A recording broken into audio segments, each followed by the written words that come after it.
Hey guys, I just wanted to make a video about one of my favorite consoles ever, and that's the Mattel Electronics Intellivision.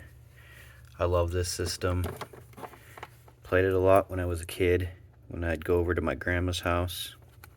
This was my Uncle Bob's, I believe, and yeah, I'd play it whenever I go over there. This was released in 1979, and man, this thing is so awesome. It's got all the aesthetics of the time period and era, just the muted browns and the wood grain and just weird stylizing. Like controllers weren't really a perfected thing back then, like you know how like Nintendo and PlayStation, Xbox would have perfected later on. So you get these weird designs. Like this controller is just bizarre. It's got a dial pad, which does have 8 motions of movement, which would be later integrated into like the NES and such like that. The dial pad's actually one of the few things that it's criticized for, but it's actually not bad. It is kind of hard to figure out where you're clicking sometimes, so it would have been nice if they had like obviously like a D-pad or something, but it's still pretty good. You got these action buttons on the side for firing. They're pretty stiff, like you gotta click on them kind of hard, so they're not the best, and like the placement's a little awkward. But probably the number one thing that the controller is known for is this keypad here. And what would you get is you get these little inserts that you would slide in here, and they would cover the keypad, and it would basically have actions for the game you're playing. Right here, it's just a number pad, like it looks like a phone. Pretty silly, but for more complex games, it was actually pretty good. That's how it differentiated itself from its competitors at the time, like the Atari 2600 and ColecoVision. Is it did have arcade style games, but it tried catering to more adult oriented games like sports titles and larger in games like sim style games, simulations, adventure games. Yeah, it's really awesome. I want to kind of show you guys my game collection too, real quickly here, just because I've been collecting a lot for it lately, and I do have a lot of my original games that my grandma had back in the day, but I've expanded on it a lot ever since. So yeah, some of the games that alluding to more advanced titles are these advanced Dungeons and Dragons games, and look at that. Oh, it's so cool. The artwork on these cases were always just so awesome. But yeah, this is a turn-based RPG game. You can select your class and try to beat the game. Pretty archaic, but still cool. Astro Smash. This is like one of the single-handedly best games on this system. It's a shooter, and I played this game a lot at my grandma's place. A lot of the game boxes opened up like this. So cool. And yeah, this is what the cartridges looked like. Pretty simple. And then yeah, these are the inserts I was telling you guys about that would slide in. Yeah, so the fire buttons would have been on the side, the direction would have been the dial pad, but then you also get some other options for the buttons. So you got a pause button, different types of firing.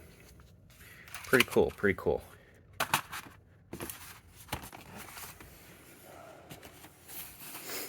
But yeah, I got a lot of cool games. And Magic was a pretty significant developer at the time, so they released a lot of cool games like Atlantis, Beauty and the Beast, which was a Donkey Kong type game.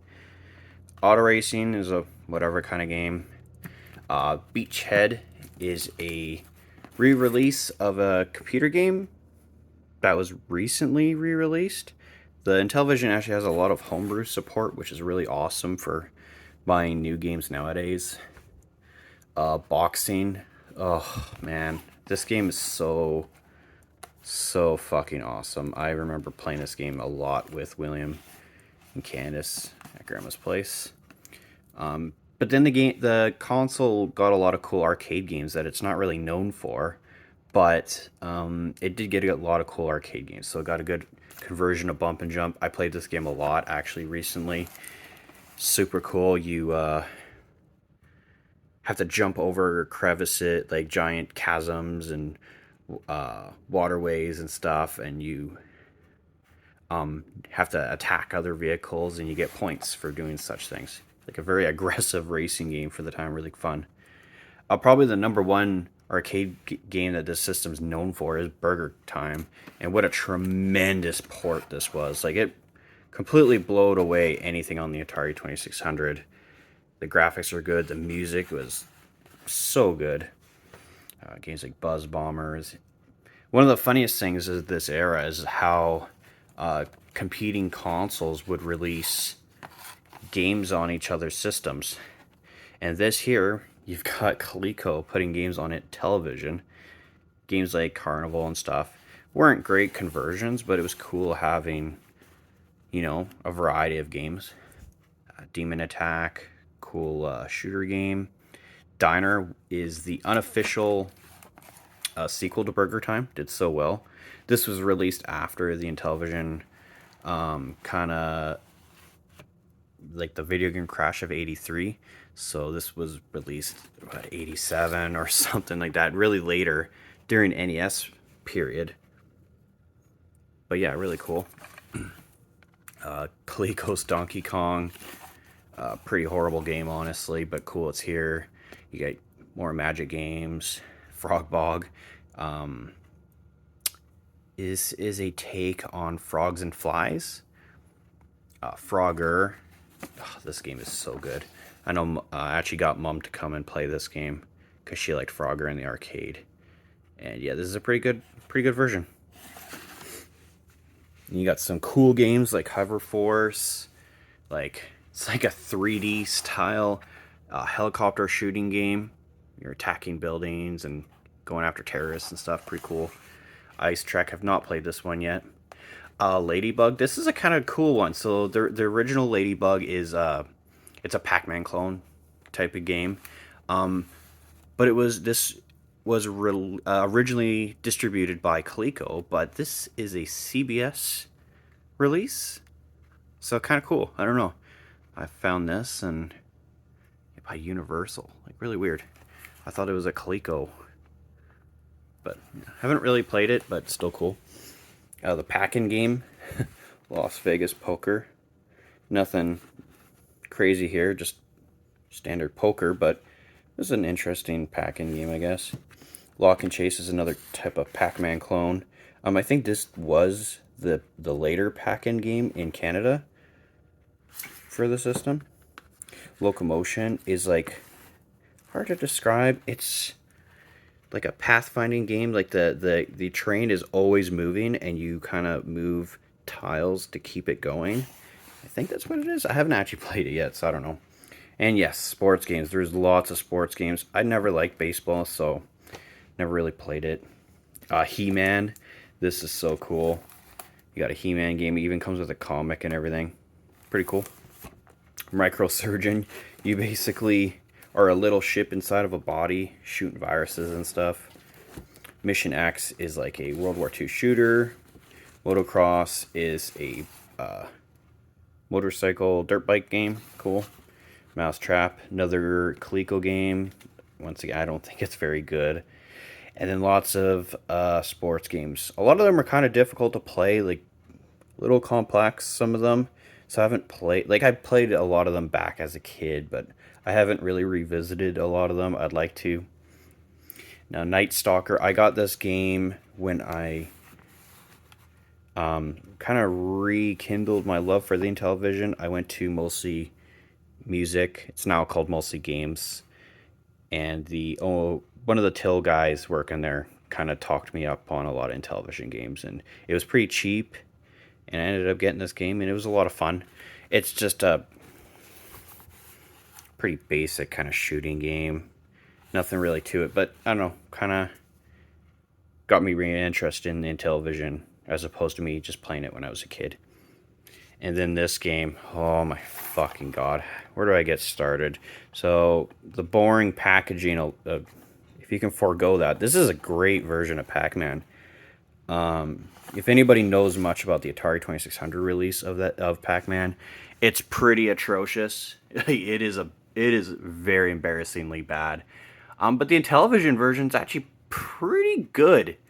Like, it's not arcade perfect or anything like that, and like, you know, the 5200 and Coleco versions are better, but like, it's actually a very good version of the game. It's funny how Atari is able to put out better versions of their games on their competitors' consoles as opposed to their own. Going down here, I've got a golf.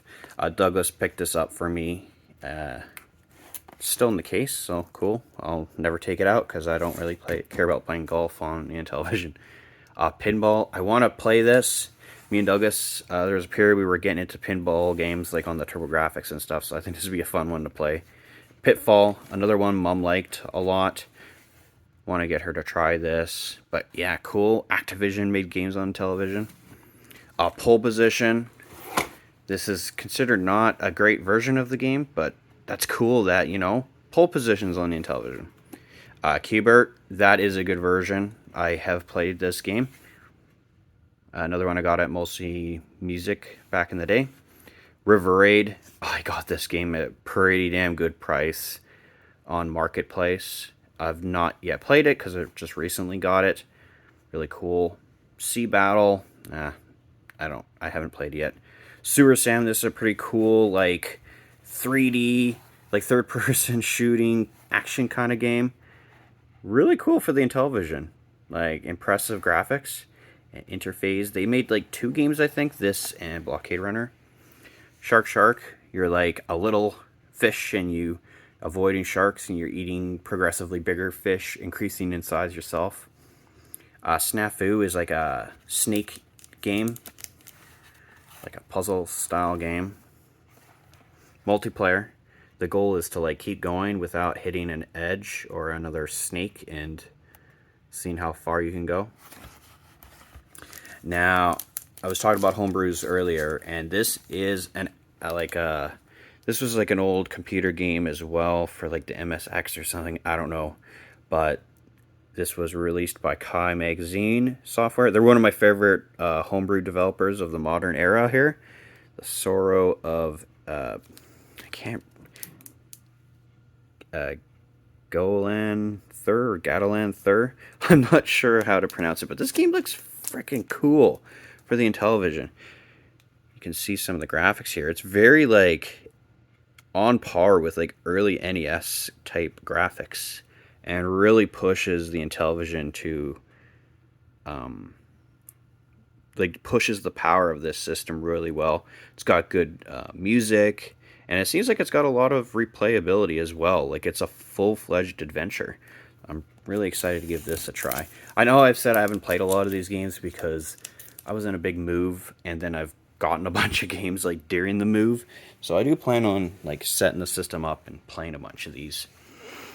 Yes, back in the early 80s, space games were the absolute craze. So you got Space Armada, which is Space Invaders clone, Space Battle, like a Star Wars game, Space Hawk, Space Spartans, Star Strike.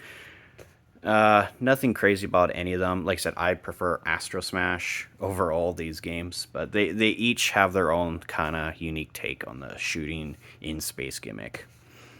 Sub Hunt, which is like a strategic submarine warfare game, pretty cool. Like I said, a lot of adult focused games on this system. Look at that artwork, that's so cool. Swords and Serpents, another cool Magic game.